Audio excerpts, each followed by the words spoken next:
Hello viewers, this is IT System Admin and Information Technology Learning tutorial channel for you. Today in this tutorial I am going to show you how to enable scheduled night light on Windows 11 or Windows 10 computer. Sometimes it becomes very important for you, so don't forget to watch full video. To enable scheduled night light on Windows 10 computer, click on Start menu. Now click on Settings. Click on System. Now click on Display, and here you will find night light. First of all, turn it on, and now click on night light settings. Turn on schedule night light.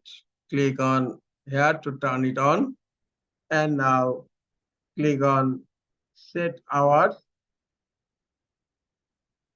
Now just set turn on hours and selecting 7 p.m. 7 p.m. On 7 p.m. the night light will be turned on, and on 7 a.m. morning the night light will be turned off. This is all for today. Hope this tutorial is helpful for you. Keep watching for next tutorial. Thank you very much.